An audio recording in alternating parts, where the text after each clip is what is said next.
Good afternoon, everybody. Welcome back to Living Dreams 868. Odette here again with a video to slash tutorial that you did not know that you needed.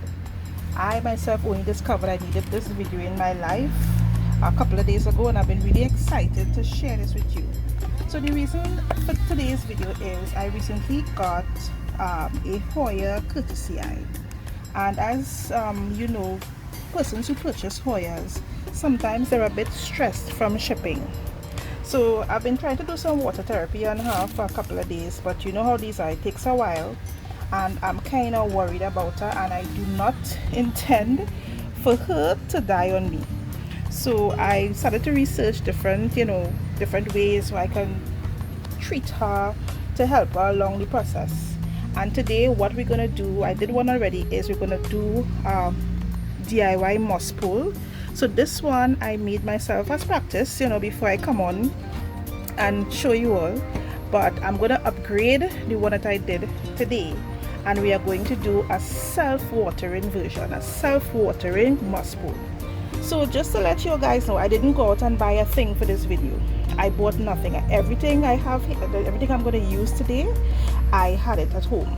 So first of all, I'm using a piece of scrap half-inch PVC, which was below my house years now, right?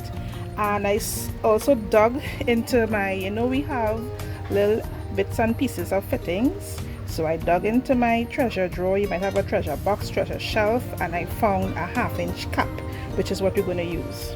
And it's just going to put it on the bottom here. So this PVC is approximately a foot long, and for the self-watering part, I have some leftover macrame cord, which some of you all know if you check my page.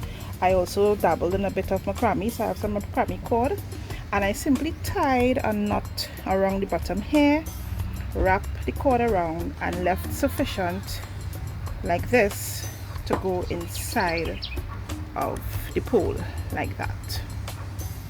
Right, so that is going to stay inside of there, this is what is going to make it self-water. It's going to wick the water up, because when we're finished, we're going to pour water inside of here, and the cap is going to stay in place. So there's no need to glue it. It will stay for the purpose of the moss pole.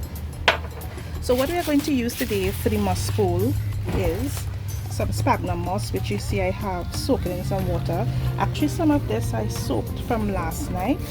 Some of it when I did the pole this morning, I had to put some more. And this is sphagnum moss I had since last year, and I'm simply going to just squeezing out the majority of water, and I'm taking out enough where I don't want to run out and have to stop. Alright, so that's all I'm doing right now.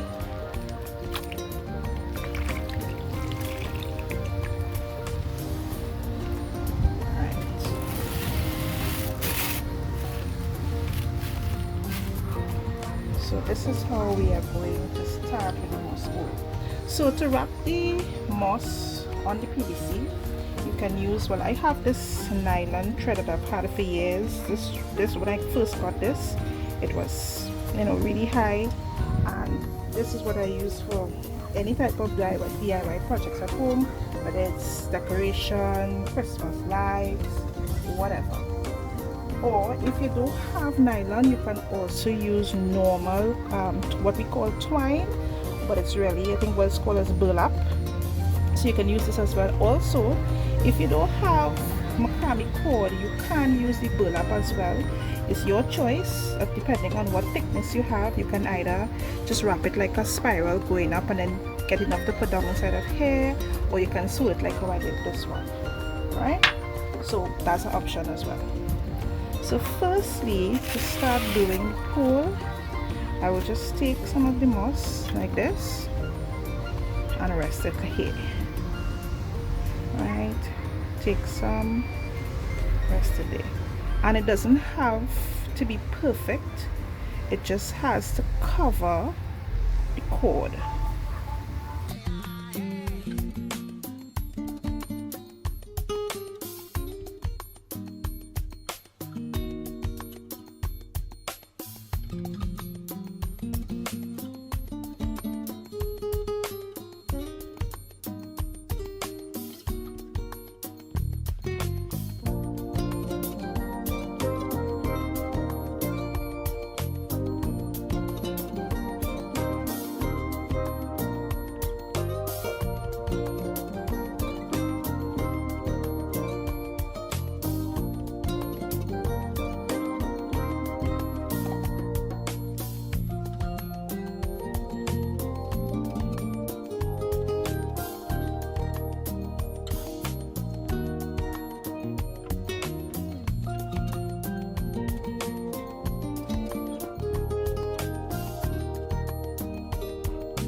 I'm knotting this twice,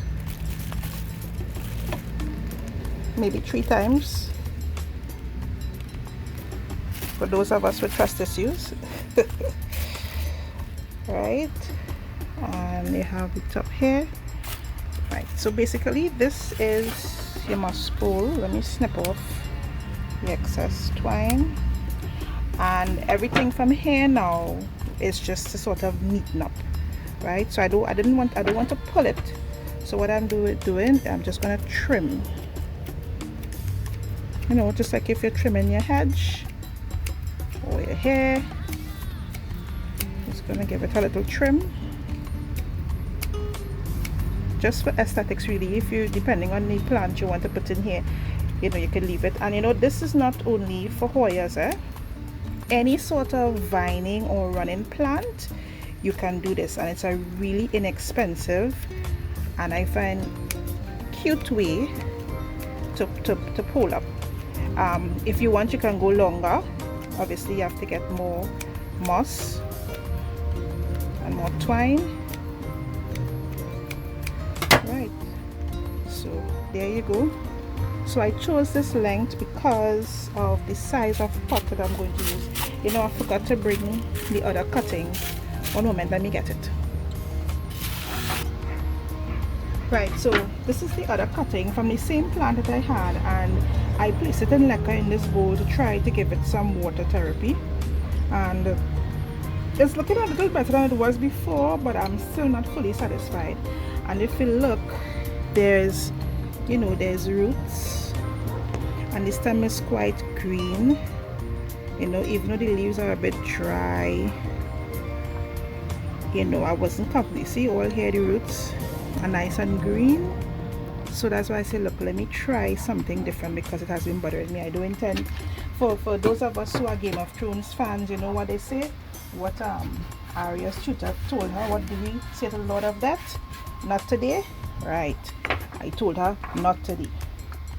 So I'm using the normal pots I use. Excuse me. You know, these pots, $20. Either check out Italy Some or Home and Garden Creations. There may be other places have them, I am not sure.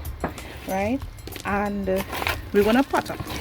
So for this, only because I'm potting this Hoya and she's in this condition, I added some extra lacquer balls into soil, right, just to create a little more aeration.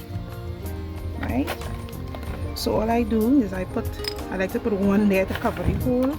Actually no, I shouldn't put this, because this one has the cap and it's self-watering. I'm going to place it directly inside the pot, right, like this. So let me first start putting some soil. And this is my normal, my regular mix, but I added some lacquer balls and more perlite because of the Hoya I'm using. So you see it standing there for itself. And I'm going to take out my cotton very gently. See, she has some nice healthy looking roots, so I'm not going to give up on her. What's that white? Oh, that's milk. Yeah, I'm not going to give up on her. She has some lovely roots. And just make a little, okay, make a little indentation, stick her in. Let me see if she's facing up. She's not facing, yeah. Let me make sure she's facing the correct direction. Alright.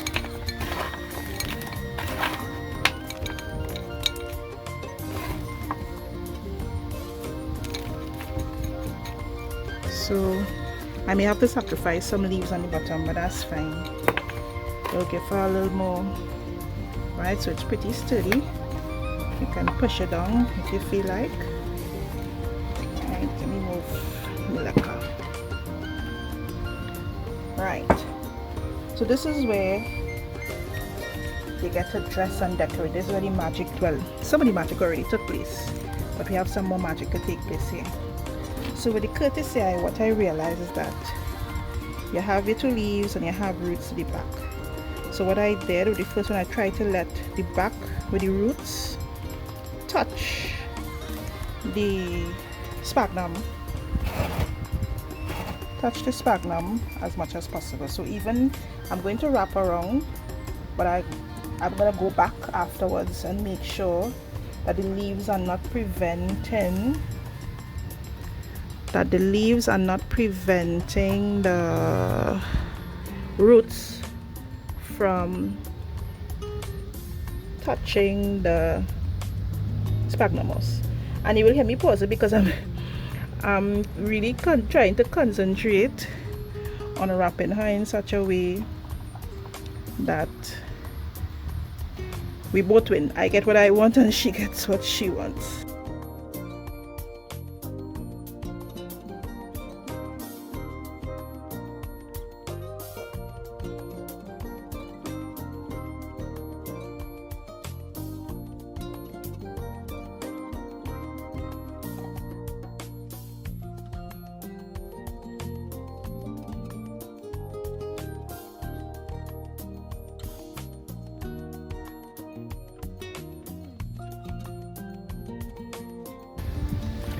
Right guys, so this sphagnum moss is already damp, and all we're gonna do now is fill the PVC with water.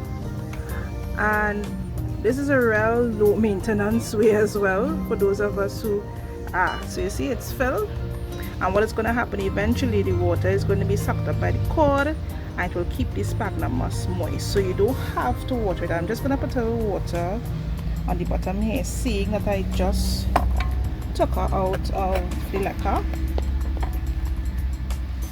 and you see how lovely this drains. Right, make sure everything is nice and damp. Let it drain.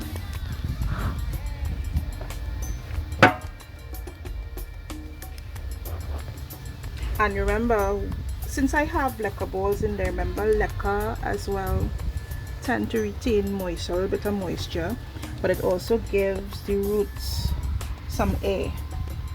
So there we go, my 2 moss poles. Now obviously you can use a thicker diameter PVC, you can make it longer, you can make it shorter, you can do whatever. Once you have moss, even if you don't have sphagnum moss and you have natural moss, it'd be good if you treat your moss a bit, because I do have some my friend gave me, but I'm not going to use it for the Hoyas, I'm going to use it for something else. We can also, any sort of plant that's running, we can mount our raffy, we can mount our phyllos, we can mount our pothos, anything that mounts and has roots, aerial roots that needs to go in. And there we go. So I hope you guys really enjoyed today's tutorial. I really enjoyed, researching and putting it together. And I didn't buy anything, nothing that I have here. I did not leave the house to get anything. This is everything I have had around the house, and it really helped me to learn to improvise when we can't go out and go to the hardware and get what we need. So once again, thanks so much for watching, and I welcome, as always, welcome your comments, your ideas, your tips, anything. So enjoy. Bye.